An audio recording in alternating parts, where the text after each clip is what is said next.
Welcome, everybody. Winning's amazing. It solves a whole lot of issues. You got fewer people in the training room. The attitude during team meeting yesterday was unbelievable. Watching the highlights and being proud of themselves, and it's amazing. You watch the Commanders last night. Chicago wins a game with I think like 47 seconds left, and then you think it's over, and then they throw a last-ditch play in the end zone, and it gets tipped and caught, and all of a sudden you went from winning to losing in 1 second. And that what happened, then everything that's good's kind of thrown out when you lose, and everything that's bad's kind of pushed aside, and you win the game. And it's just all about winning and losing. So I do want to start again, and this is the last time I'll talk about it, but the class that the University of Virginia showed was really impressive. I didn't know till yesterday that they had a moment of silence for Tally before the game, 13 seconds, which was really classy. I didn't know that. We were in the locker room. I'll tell the players. I think I mentioned that the players at Virginia wrote our players a note for their grief in the passing, which was very classy. I got letters from 3 of the coaches, Tony one of them, on top of text messages. And then Tony and I talked some about big grief and handling things before the game. I mean, it doesn't just go away.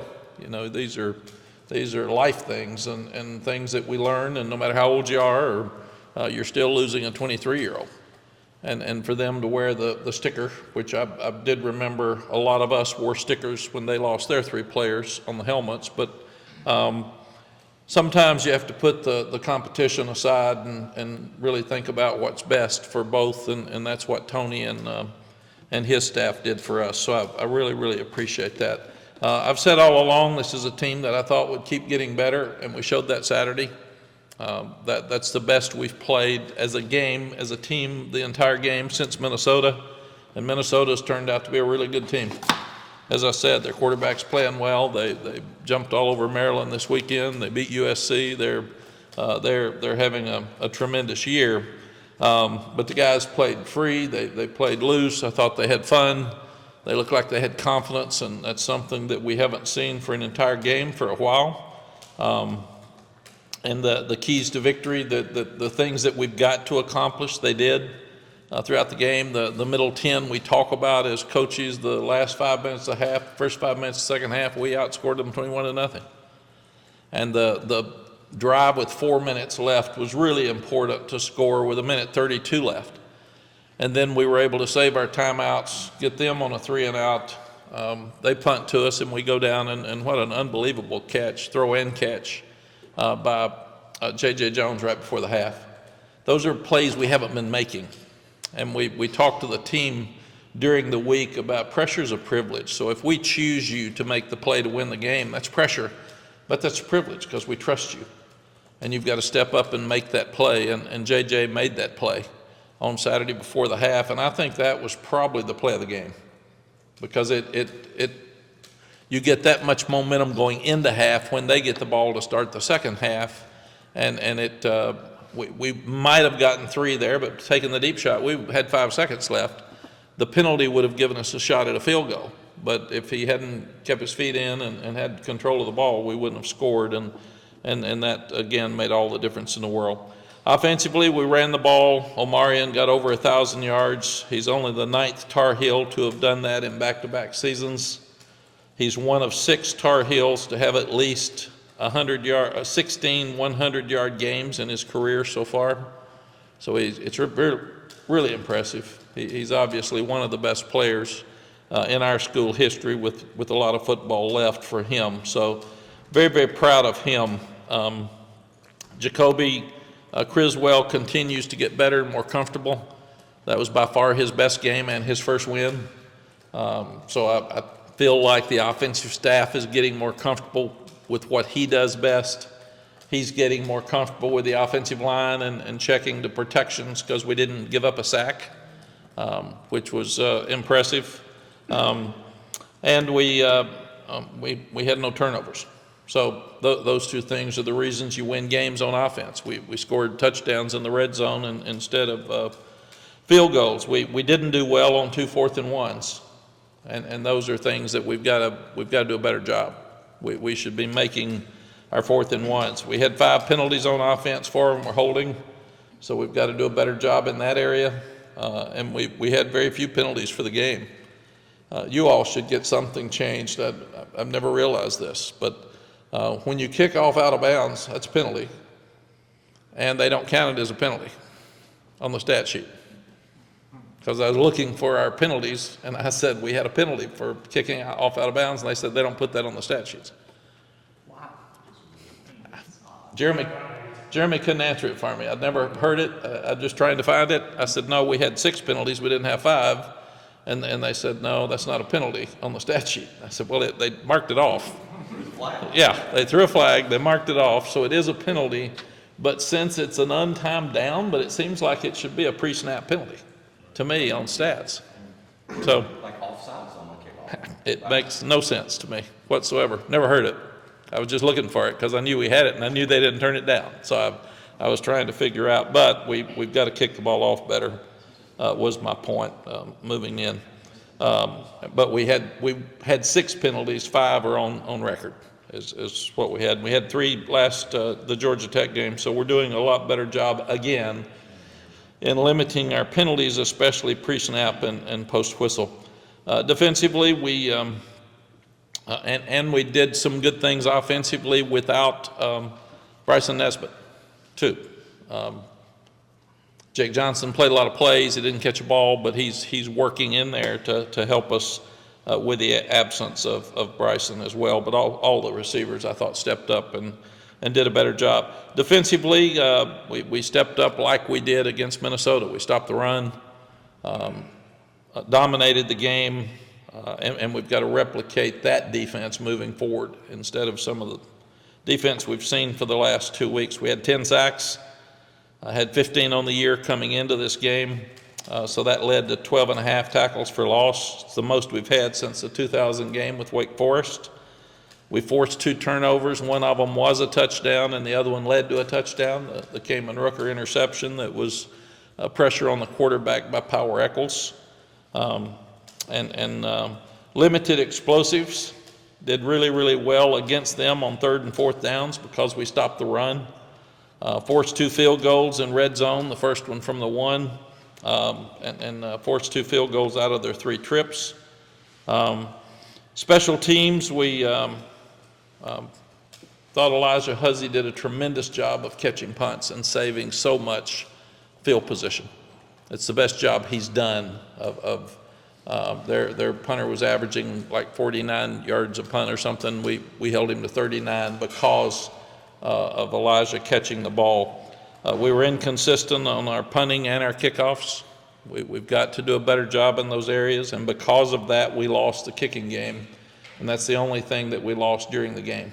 But they had the advantage when you start looking at what happened during the game with kicking game. Players of the game, J.J. Jones was the offensive player of the game, by far the best game he's played. 5 receptions, 129 yards. That was a career high for him with 2 touchdowns, and he made a tremendous run on the screen, and he made the outstanding catch in the end zone. So he changed the game, and that's what we need from him. Kamen Rucker being back, defensive player of the game, gives us leadership, gives us a pass rush. 8 tackles, 3 sacks, 3 tackles for loss, a pressure and an interception that again led to a short field and a touchdown. So those 2 made game-changing plays. And it's so good to have Kamon back, and hopefully he can continue to play at such a high level. And then Michael Short was our special teams player of the game with 2 tackles, 1 on a punt and 1 on kickoff return. So dominated the game. Really happy for the guys. Now we've got to make sure that we go back with the same attitude, with the same confidence, with the same discipline, and continue to improve with 4 games left here. Florida State, they've had struggles like we've had with injuries and tough breaks, and Mike's got them playing hard. They continue to play hard. Their defensive front's the best we'll play so far this year. They're really talented, and they're great. They're playing good defense. They've been inconsistent on offense because they're got young quarterbacks. They've got inconsistent or inexperienced quarterbacks like we do. And that makes it tough in modern day football. So, but they're very, very talented. They're going to play well against us. We know that. It's going to be hot. It's going to be in the 80s, which is different for this time of the year. But it'll be another exciting challenge for us. Questions? When it comes to obviously, getting the pressure lifted off, kind of what the players were talking about the other day, being able to snap that losing streak. What is now the process between, or the process of, not being complacent, if you will, and trying to add on to the good habits and things like that, rather than just kind of staying with you? Yeah, it's a good thought. We don't have room to be complacent. I mean, we haven't done enough, very honestly. So what we're doing is we said that's the team that we expected to be that we saw Saturday. We haven't seen that team for a full game since Minnesota, and we don't know why. I mean, you can go to quarterbacks, you can go to injuries in the offensive line. There's all the reasons that are there, but none of them matter. You don't get to cancel a game because you got some guys hurt or what happens behind the scenes.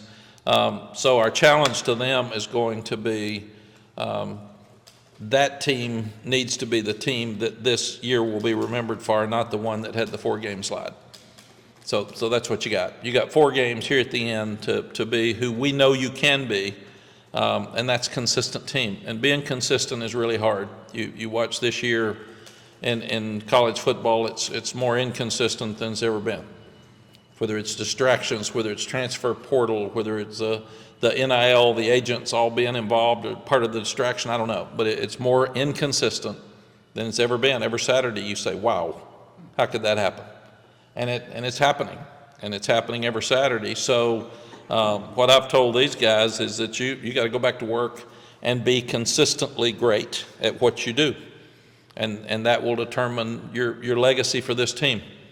You forget some of those others if you end up getting on a run here and doing what you're supposed to do at the end of the year, but that's got to be who you are, and you can't say it's who you are.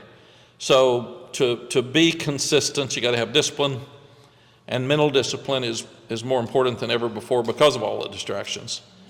You got to be simple as coaches. You can't put too much in, and then I think coaches worry, and when you start struggling, they put more in because they feel like they have to, and then it gets worse because you got less focus and more distractions, and they make more mistakes. So coaches need to be simple and just coach hard, and then you've got to have them have a little fun and take the pressure off here at the end because they've had a tremendous amount of pressure. Even watching Tylee be sick and him passing is a tremendous amount of pressure.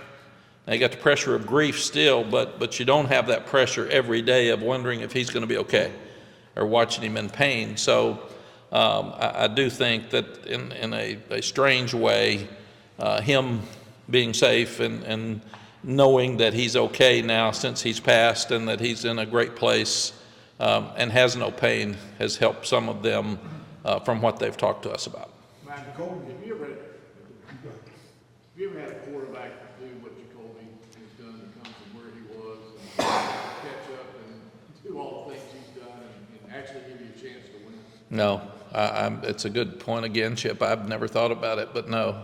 I mean, we absolutely didn't know he was coming till July or till June. He couldn't come because he had a class he had to finish at Arkansas. So he was here sometime in the middle of July. He couldn't work out with our team in the weight room, much less on the field.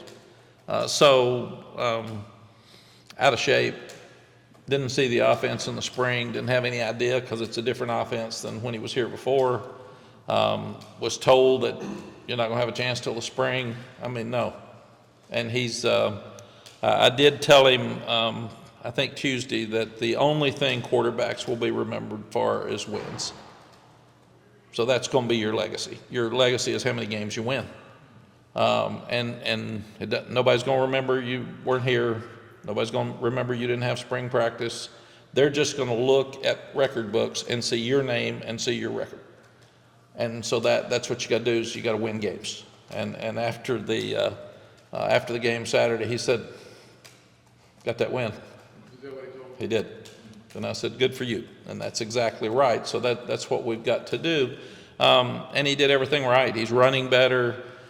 He's making checks at the line of scrimmage better, because you can't even imagine being thrown in there like we threw him in there without any background, any knowledge. I mean, it just, here, take it. So he's leading better, because when you're the guy and you're playing well, you can lead better. He's a lot more confident. He's handled the pressure. He doesn't mind getting hit. He doesn't mind running. So we've always thought he is so talented that he can be really good, and I think we're starting to see that. And I think we'll see that the last 4 games. He has not thrown an interception since Duke. It's been 3 straight games.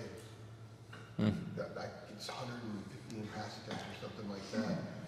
What type of progression does that speak to? Is he not making the dangerous throw as much? As part of it, he's keeping the ball and picking up 2 or 3 yards instead of trying to make the bigger play? Kind of take us through that progression. Yeah, I would think the first part is that we're protecting him better, because the offensive line's gotten well. We got to remember, they're so inexperienced. They're learning each week. And he got hit once maybe Saturday throwing a ball, and it landed somewhere out there.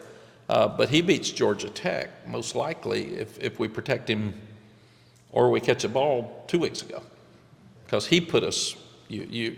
Coaches are supposed to put guys in a position to win. Then guys have to win. He put us in a position to win, and he made the plays to give us that chance to win. So, but the other thing I would think, Andrew, is quarterbacks have to get the ball out of their hand. And if they don't, that's where the sacks come, that's where the interceptions come, and it's the biggest change between college football and pro football. When you talk to the Sams and the Drakes, you got to throw it, man. You got to throw it before he turns. You got to get it gone, because the guys rushing are better than the guys protecting. He's doing that much better, which helps us. He's going to the right guys now. Quarterbacks want to hold it for the big one. They want to hold it for the deep one, and that gets them in trouble with sacks. He's getting it out. He hit Omarion 2-3 times Saturday, which really helped us and helps him. And play caller has to totally trust the quarterback. And if you don't, it's a mess now. It's hard to call plays when you're not sure what he's going to do. And Chip and Jacoby are getting more on the same page, so they're getting more comfortable with each other. But because one of the key things about being a play caller is getting in the quarterback's head and say, what do you like? What are you most comfortable with? If it's 4th and 3, what's your go-to? Give me your best 3 plays. And then they start thinking as one, and that makes that a whole lot better than, I'm not sure he can do this well, and I'm not sure he'll do that, and he might hold it too long here. So all of that, I think, makes a difference too. But we're seeing something really, really unusual with him. And if we'll continue to stop the run and put the pressure on we did Saturday, and Jacoby keep doing what he's doing, we've got a chance here in the end to be what we thought we were early. What's his communication like when he comes to the sideline? I know that you're hearing a lot of this, what's going on, but when he's talking with Chip and whatever you hear about what he saw and how to kind of respond to what he saw on the field. How has that changed over the last Yeah, it's so much better, because if you think he's never seen from the sideline. He's never had that exchange with a coach coming off the field about what you see. And I can't say enough, the iPads have changed everything in coaching, because now when he gets there, Chip can say, what'd you see? And he can say, well, here's the truth. Here's what happened. It's not what you thought. You thought the safety was down. He was too wide. You should have gone here. And that makes all the difference in the world in coaching. And it also helps us coach him up faster, because we can see exactly what's happening coming off. His demeanor is no different at any time than what you see when you interview. It's really interesting.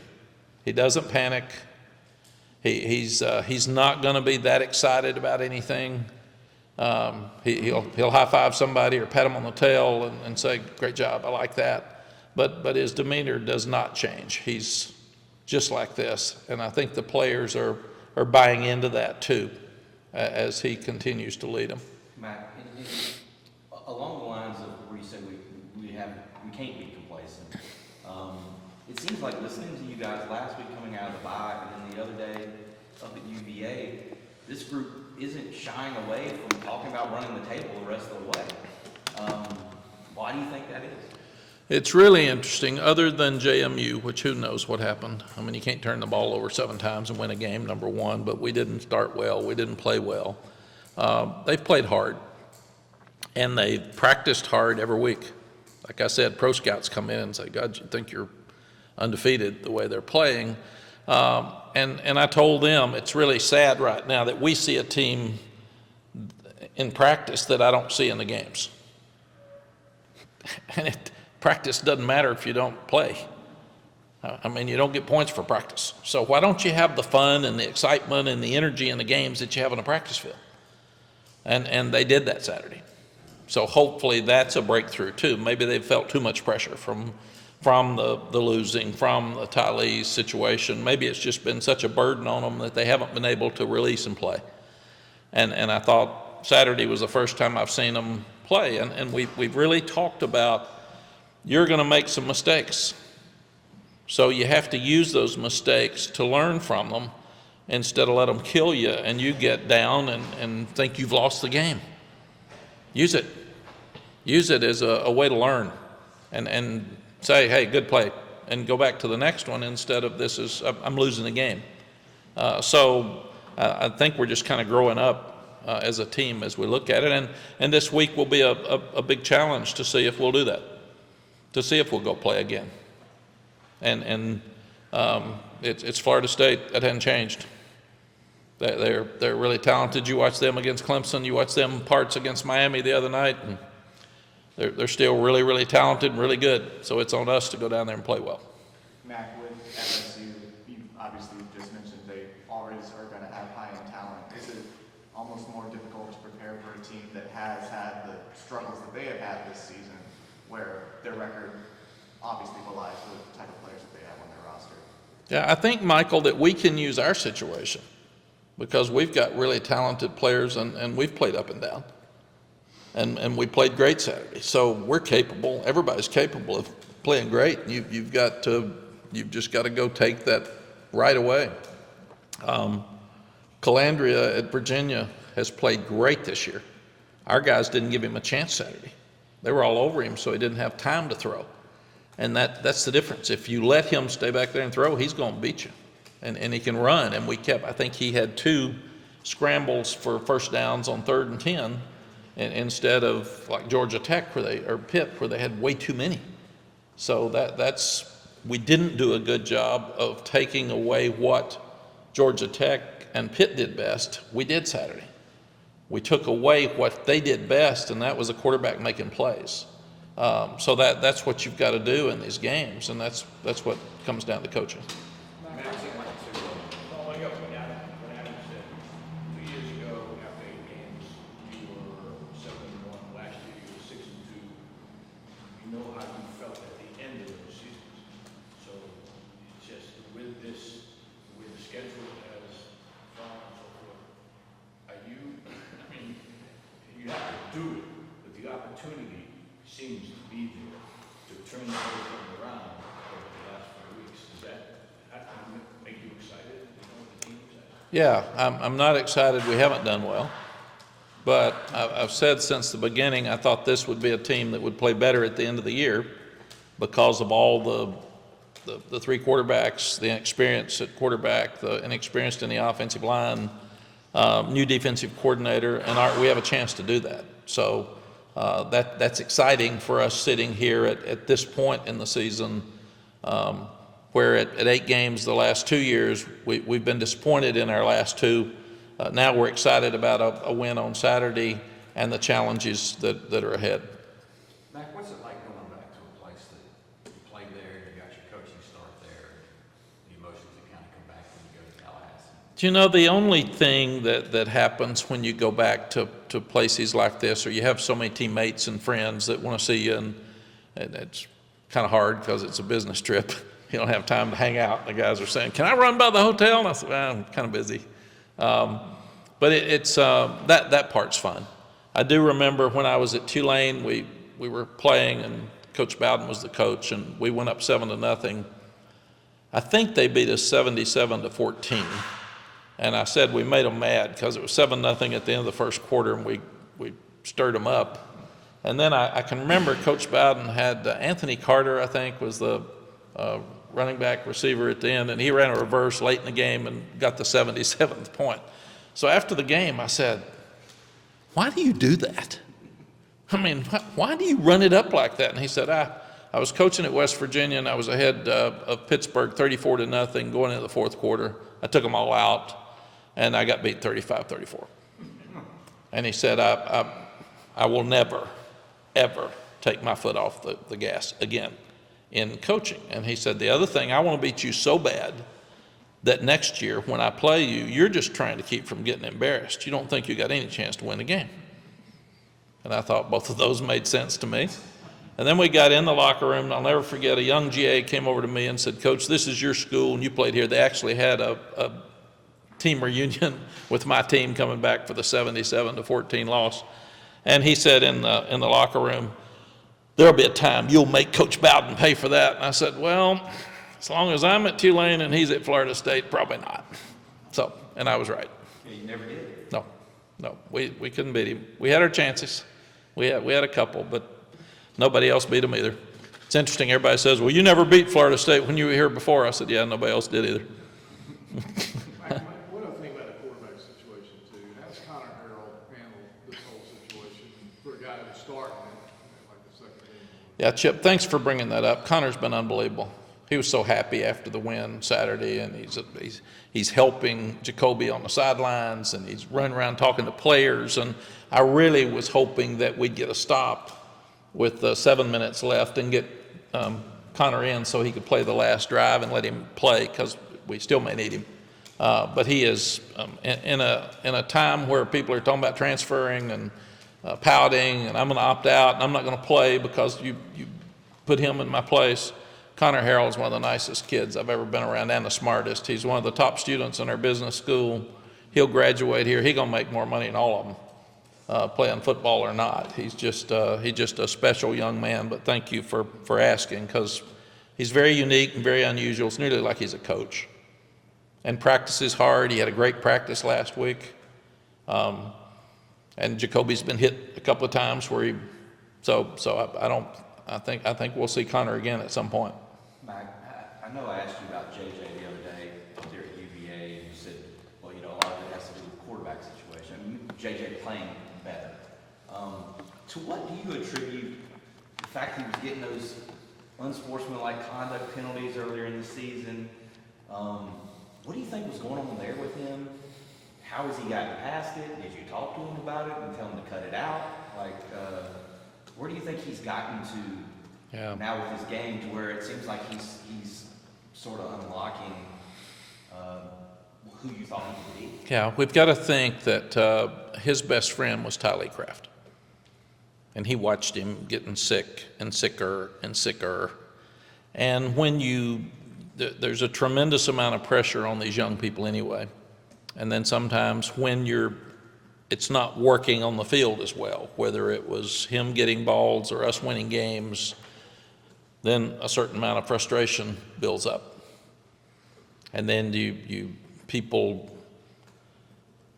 show their frustration in different ways.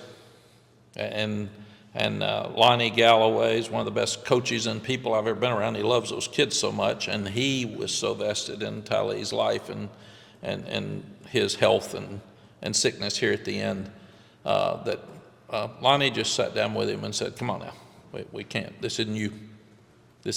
And he's wonderful. I mean, he's a great person. Right. It's frustration. We can sit in here, they work so hard. And when you work that hard and maybe you're not being as productive as you dreamed in your last year, and the team's not winning, it puts a lot of pressure on these kids, a tremendous amount of pressure. And that's what always gets me when a fan said, I've put so much into this. And I thought, yeah, you know what? These players have too. They've worked every day of their life to get to this point. And he's got 4 guaranteed games left if he stays healthy. And then there's no guarantees after that. And that's what we've said. So these kids want to win. And that's what I would challenge the fans. The last 4 games, stick with them, man. They are trying so hard. And the norm is to quit. The norm is to be pointing fingers and opt out. And they're playing hard. They're practicing hard. They're trying hard. So, but that's that total frustration. And you learn from it. You got to learn from it and move forward. Sorry to cut you off. He brought up the other day when we were talking to him at UVA, the haters on social media. So, yeah, I think he brought it up unprompted, honestly. So it seems like he's heard some of the negativity. Oh, they read what you all write. They're on their phones all the time. So that's part of the distractions. They hear what our fans say that are bad to them. And the good fans don't get on the internet. You know, they don't praise them. Even if they love JJ, they send me notes. I've gotten more positive notes probably this year than I've ever gotten about hang in there and keep fighting and doing those type things. But the great positive fans that really are for the kids more than their egos are the ones that write the notes and are worried about the kids and worried about their mental health and worried about Tylee. And I got a letter this morning from a fan at Louisville that said Louisville football hates your loss and have watched you all play. And you know, it's just a lot of times in tragic times, people step up and they're more positive than ever. And I've actually seen that happen in so many cases. After watching the full film of a healthy Cayman Rucker and the effect that he had Saturday, and connecting it with the opener and everything that happened in between, can you quantify just how much he makes everything better on that side of the ball? Yeah, probably not. Andrew, if you think he is one of the best players in college football. I mean, he was the 4th leading rusher or pressuring quarterbacks last year in the country. And then he's so positive and he's upbeat and he's so confident. And you take that away and all of a sudden you're playing 2 young ones in this place. Immediately, you've lost a lot of who you are. And then when you have Des Evans on one side and him on the other side, it's hard to chip or double team when you've got 2 of them. So then you lose one and then say, okay, let's put extra help over here with 10 because these young ones are not there yet. I mean, Saturday he was such such an impact that he changed the game with his performance and helped the others be one-on-one, and then it gave them opportunities to get there, which is harder to do without him there. So yes, he's a total impact player for us. Unrelated to that, I wanted to ask you about Will Hardy, who hasn't played a whole lot, played every snap, I think, on defense the other day. You had Jakeem Harris out. What was it for Will to have that kind of performance? Because he's kind of been a little up and down. Yes, Will played his best game probably since he's been here. He tackled well in space. He's a settling effect out there because he's been around a long time. And now everybody is shifting and motioning so much. And it's been interesting, the dynamic with all the shifting and motioning and you trying to talk to the linebacker with 15 seconds left to get everybody lined up, and then everybody waits till after the 15 seconds where you can't talk to them anymore and shifts and changes to something else. So everybody's playing mind games now with the communication to the players. Same with Jacoby. They would all wait till 15 seconds left and shift, slide to a different defense so Chip couldn't talk to him. But I do think that that's an important game for Will anyway, and Will's a really good player, but he had committed to Virginia and I think flipped in December. So I was really, really proud for him that he played so well and made some really impressive tackles. Mack, you guys will be off again after the Florida State game this week and second bye in a span of 4 weeks. What do you make of that? That seems like a pretty unique scheduling quirk that you guys have this season. Yeah, I don't like it, Michael, as much because you'd rather have them spread out. You'd rather have one early in the year, maybe after the 4th game, and then one at the end. But with the youth in the offensive line and the injuries that we've had now, some in the secondary, it's probably a blessing for us that we're going to have another week off to get well and to help Jacoby continue to grow as we go into the last 3-game stretch. Matt, when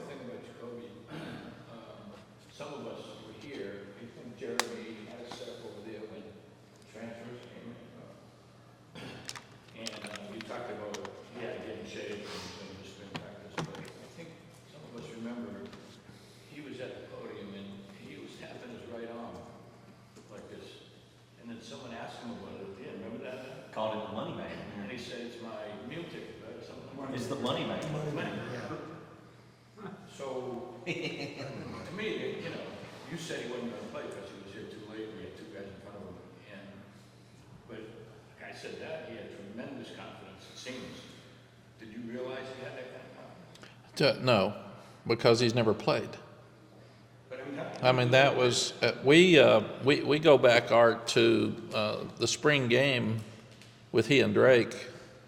He probably played better in the spring game than Drake. And then he pulled a hamstring in the summer workouts, and Drake took over, and then Drake threw 5 touchdowns against Florida A&M in the opener, and then it all changed. It's really interesting to me. Everybody says, well, you've had Drake and you've had Sam. Yeah, nobody thought either one was any good until we got them out there, and they played pretty good. The thing Jacoby's always had, he's got great feet, but he's got a rocket for an arm, and he's got a quick release.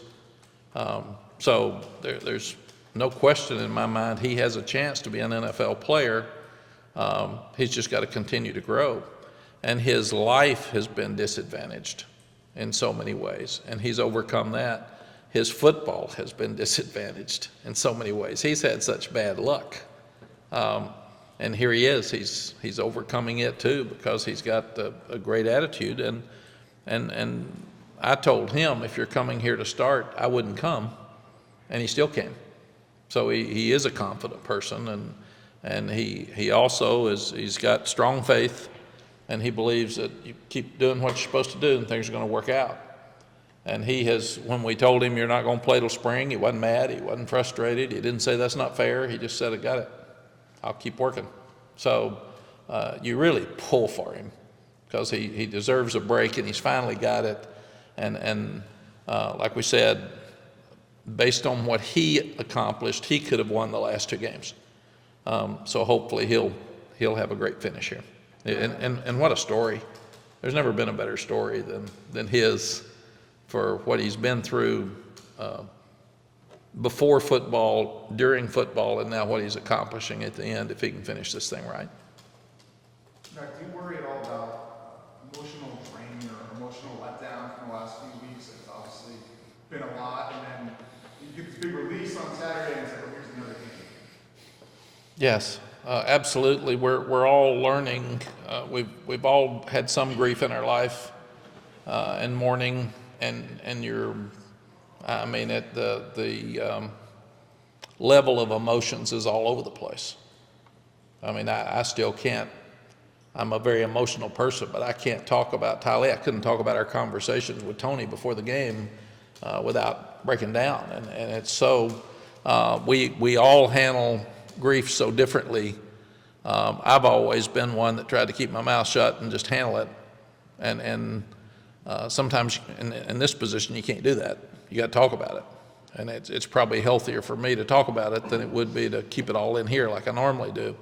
But it's, for the team, that's absolutely a question. And we've got a great mental health team that's really helped and been available.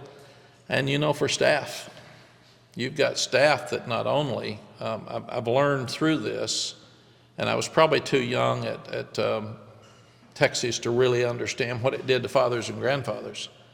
But I've learned through this that it triggers things in your own life that come up. So I go back and think about my brother laying there with cancer, and I think about my mother laying there with cancer, and seeing them at the end before we buried them. I think about Cole Pittman dying at Texas now. Our coaches go back and think about their children, and what happens if it's one of my children laying there. So there's when you lose a person, it's bigger than just losing a person and burying a young person. It affects all of us in so many different ways. I know sitting there watching that casket close last week is something I said I never want to do to my kids. So just part of it. Is there anything new about Mitch?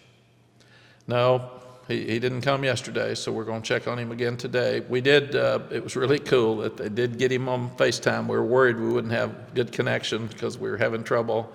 And he led the prayer on Saturday. He looked good while he was doing it. And then he led the song. for them to sing afterwards, and they started a Mitch, Mitch, Mitch chant. So that really picked him up. But he's everybody needs to keep him in prayers too. When it comes to Max is going really well. He's, I think, Chip, and we can get an update. I think in the next 2 or 3 weeks he may get to walk with a cane and get off his crutches for the first time. He still can't travel.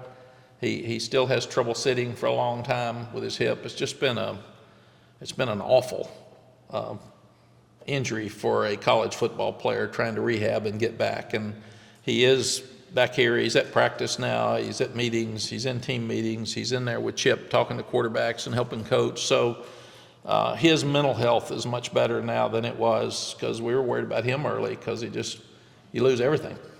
And then you go through him losing his right to play when he thought we had a good team and this was his chance, and then you go back and see Tylee lose his life. Then you feel like, well, I shouldn't be feeling this bad about a bad hip, and so it's just the emotions of life that we all deal with. Now, when it comes to Amarian, as you mentioned, he's already at that 1,000 yards, and obviously you want to give him the ball as much as you can. What type of conversations, I guess, as a staff, you all had with him as far as him managing his workload, and then also the physical aspect of that, of him and what he needs kind of to do to take care of his body? Yeah. Well, Marian's such a wonderful person. He doesn't care. He wants it every time. He'd cover kickoffs if he could. He really would. I mean, he gets mad when we bring him out, and I get mad when he takes him out. We're at the 20, and I'm saying, "Where's Omarion?" He said, "Coach, he's run it 36 times. He's tired." And I said, "Well, he's not tired. He's standing right there next to you. He looks good." But he wants to win. I love the fact that we got it to him out of the backfield the other day 2 or 3 times, and he's really special. And I've been preaching that, get him in space. But I thought he looked as good the other night as I've seen him this year, the other day. I was really pleased with him. But he when we brought him up afterwards and gave him a ball for his 1,000 yards, they said, "Speech, speech, speech, speech." He said, "Nip," and walked off. That was it. So there was no speech in there whatsoever. I guess the no would be a speech for him, right? Yeah. Well, the fact he walked up, I was surprised. So I was trying to figure out what you meant by him being mad. How would he show that? he just wouldn't talk, and that's what he normally does, so you can't tell the difference. Coach Brown, punting protection seems to be much improved. Yes. Has Tom McGinnis practiced better than he performs, and what do you see out of him? Yes, another great question. He's never played college football, and so operation time is really important. And with him, you can have the conventional punt, and you can have the rugby punt, and you check it at the line of scrimmage, and you check it based on protections. And then sometimes you mess it up. So he has really done a good job with that. And last time we went to Tallahassee, we had 2 block punts. So they're going to come after him. So that was part of the staff talk this morning. But he's doing a better job of getting it off with operation time. And we're doing a better job with our shield and moving people around. And so it's just the whole thing is better.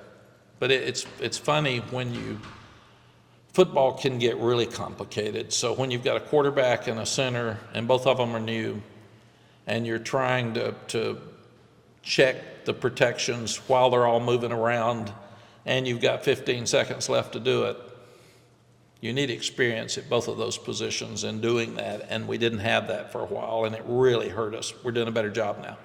Same thing with punting. When you haven't punted in college, and sometimes the urgency is different. Sometimes you got to get it off. A guy can miss a block, and if that's the case, your operation time has to speed up, and you've got to just feel that as you go. And the more experience he gets, the better he's getting. We didn't punt very well Saturday, and we didn't kick very well Saturday, and those were the 2 things. We had a squib that wasn't a squib. We kicked out of bounds on a kickoff. We kicked near the middle of the field once when we were trying to pin them in the corner. So Lucas Asada is really talented, and he's from Charlottesville. So that was a little extra for him, I'm sure. but he's got to get more comfortable, and we've got to put the ball since Liam Boyd's out for the year.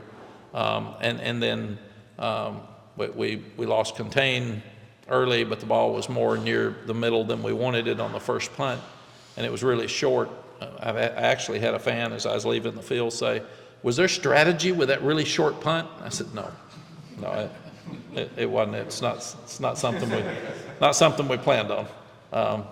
But this will be a big challenge because they've struggled some on offense, so they've got to create points. And kicking game is one of the places you try your best to create those points. Mac, do you get a, it's kind of a silly question, I'm sorry. Do you get a vote on the, ACC preseason poll? Do you vote on that? I can't stand preseason polls. Do you vote on it? No. Okay, Yeah. so only the Yeah. esteemed media. But even the coaches poll, I quit voting because I think I really felt like it's unfair because it's public. And if I vote Duke or Wake Forest or NC State or Clemson down below, somebody thinks that that's a fight. So you really can't vote for who you want to, and it'd be best for your program. So I just quit. I said, if you'll let me vote and keep it private, I'm fine. I don't need to be sitting here worried about, I want to vote for who I think is the best team. I don't want to vote for what looks best politically. And some coaches have Jeremy do it till the season's over. And I did that once at Texas. I think John Bianco did it. He forgot to put Missouri in there, and we played them the next week, and they were 20th or something. They said, he didn't even put us in there. And I thought, John, man, come on. Spurrier used to put Duke 25th every time. Do you remember? No. When he was in Florida, he would vote Duke 25th no matter where they were. Yeah. Well, if you look at the preseason polls, they're so bad. They're so bad. And media ducks it. They never want to talk about their picks when their picks are awful. Not to say anyone in this group picked some that are not still up there. Well, I guess what I was getting at was, I assume you would have been on board with FSU being the preseason favorite, is what I'm saying, in the league. Oh, yeah.